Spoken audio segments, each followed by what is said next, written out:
आज हम क्वेश्चन करेंगे रेशियो एंड प्रोपोर्शन के। इसमें हम आज पहला क्वेश्चन देखते हैं। दो संख्याएं 7:5 के अनुपात में हैं। इन संख्याओं का जोड़ 60 है, तो छोटी संख्या ज्ञात कीजिए। The ratio of two number is 7:5। Sum of this number is 60। Find the smaller number.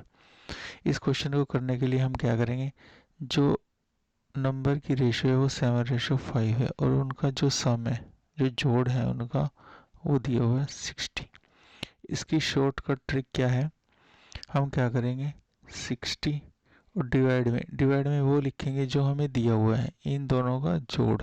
यानी कि इन दोनों का जोड़ कितना होगा, 7 और 5 का जोड़ कितना हुआ 12। यानी कि 60 जो दिया हुआ है जोड़, उसके बटे में हम वही चीज़ लिखेंगे जो रेशियो की चीज़ दी हुई है। इनका जोड़ दिया हुआ है तो हम इनका जोड़ लिख देंगे और गुना में हम लिखेंगे जो हमने निकालनी है। निकालनी क्या है, छोटी संख्या। छोटी संख्या क्या है 5। 7 और 5 में छोटी संख्या क्या है 5, तो हम क्या करेंगे गुना में 5। अब इसको सोल्व करेंगे, 12 एकम 12, 12 पंजे 60, तो आंसर आ गया 25। यानी कि वो संख्या थी हमारी 25। अगर वो कह देता कि बड़ी संख्या निकाल लो, तो बड़ी संख्या हमारे पास कितनी थी 7, तो हम क्या निकाल देते, यहाँ से 5 की जगह 7 मल्टीप्लाई कर देते तो हमारा आंसर आ जाता। नेक्स्ट क्वेश्चन करते हैं। अब यहाँ देखो क्या हुआ, अब जोड़ की जगह क्या दिखा हुआ, अंतर यानी कि उनका डिफरेंस, यानी कि डिफरेंस दिए हुए हैं। अब क्या करेंगे, हम यहाँ 60 लिखेंगे।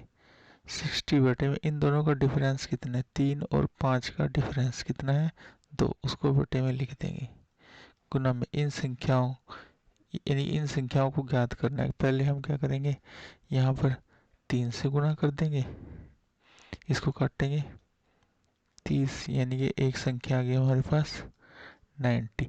अब इस 3 की जगह हम क्या लिखेंगे अगली बार में 5, यानी कि यहाँ अगर 5 आ जाता तो हम 30 गुना 5 कर देते तो हमारा आंसर आ जाता 150। यानी कि वो संख्या एक हमारे पास 90 थी, एक 150 थी। थर्ड क्वेश्चन देखते हैं। थर्ड क्वेश्चन है हमारे पास, दो संख्याएं 2:3 के अनुपात में हैं। यदि उनका गुणनफल 54 है तो संख्या ज्ञात कीजिए। अब 54 है, ये दिया हुआ है उनका गुणनफल, यानी कि अब हम करेंगे 3 और 2 की गुणा, यानी कि 3 दूनी 6 और गुणा में कर देंगे हम, संख्या ज्ञात करनी है तो पहले हम 2 से गुणा कर देंगे और एक बार क्या करेंगे 3 से गुणा कर देंगे। यहाँ पर काटेंगे 6 कम 6, 6 9 54। अब देखो यहाँ डायरेक्ट नहीं गुना करनी, अब इस 9 को क्या करना पड़ेगा, क्योंकि ये गुणनफल थे।